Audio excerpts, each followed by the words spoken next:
Welcome to my channel खूनी रात। आज के इस वीडियो में हम देखेंगे एक सच्ची घटना पर आधारित कहानी, तीसरा मंजिल, द थर्ड फ्लोर। ये कहानी है राघव की, जो एक नए और ऊंचे अपार्टमेंट बिल्डिंग में शिफ्ट हुआ था। यह बिल्डिंग शहर के बिल्कुल किनारे पर थी और यहाँ ज्यादा लोग नहीं रहते थे। राघव ने 11वीं मंजिल पर एक शानदार फ्लैट लिया था। सब कुछ ठीक था, बस एक अजीब बात थी। पूरी बिल्डिंग में 13वीं मंजिल नहीं थी। लिफ्ट में 12 के बाद सीधा 14 आता था। एक रात राघव को नींद नहीं आ रही थी। उसने सोचा कि वह छत पर जाकर टहल ले। उसने लिफ्ट का बटन दबाया, लिफ्ट नीचे आई और जैसे ही वह अंदर गया, उसने देखा कि लिफ्ट के पैनल पर एक नया बटन लगा हुआ था जिस पर 13 लिखा था। राघव हैरान रह गया, क्योंकि कल रात तक वह बटन वहां नहीं था और बिल्डर ने साफ मना किया था कि इस बिल्डिंग में 13वीं मंजिल है ही नहीं। राघव की उत्सुकता डर पर हावी हो गई। उसने धीरे से 13 का बटन दबाया। लिफ्ट बिना किसी आवाज के ऊपर की ओर बढ़ने लगी, लेकिन इस बार उसकी गति बहुत धीमी थी।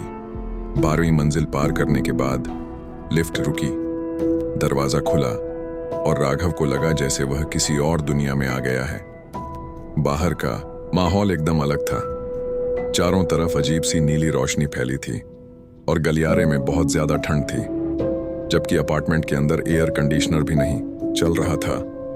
हवा में सड़ी हुई लकड़ी और नमी की तेज बदबू आ रही थी। 13वीं मंजिल पर एक भी फ्लैट का दरवाजा नहीं था। यह मंजिल एक लंबा खाली गलियारा था, जिसके अंत में एक बड़ा भारी लोहे का दरवाजा था। जैसे ही राघव ने पहला कदम बाहर रखा, उसके पीछे लिफ्ट का दरवाजा जोर से बंद हो गया। उसने वापस जाने के लिए बटन दबाया, लेकिन लिफ्ट ने कोई प्रतिक्रिया नहीं दी।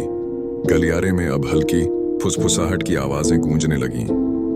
यह फुसफुसाहट दूर से नहीं, बल्कि दीवारों के अंदर से आ रही थी, जैसे कोई दीवारों के अंदर बात कर रहा हो। राघव ने हिम्मत करके उस लोहे के दरवाजे की तरफ बढ़ना शुरू किया। हर कदम पर फुसफुसाहट तेज होती जा रही थी। अब आवाजें साफ थीं। वह जानता है, उसे पता है, उसे ऊपर नहीं आना चाहिए था। लोहे के दरवाजे के पास पहुंचकर राघव ने दरवाजे के हैंडल को छूना चाहा, लेकिन हैंडल बर्फ की तरह ठंडा था।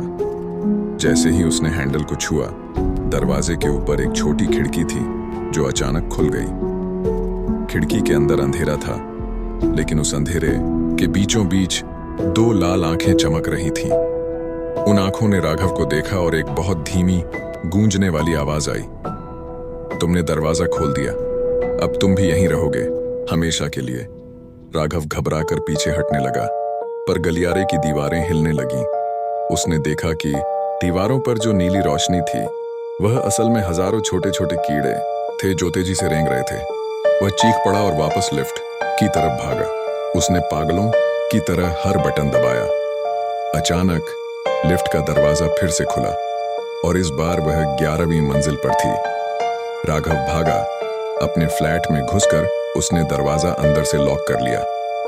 सुबह होने पर वह तुरंत अपार्टमेंट छोड़कर चला गया। जाते समय उसने लिफ्ट की तरफ देखा। लिफ्ट के पैनल पर 13 का बटन फिर से गायब हो चुका था। उस दिन के बाद राघव ने कभी पीछे मुड़कर नहीं देखा, लेकिन उसे आज भी याद है कि वह नीली रोशनी और दीवारों से आती फुसफुसाहट और सबसे डरावनी चीज, वह लाल आंखों वाली आकृति जो 13वीं मंजिल पर उसका इंतजार कर रही थी।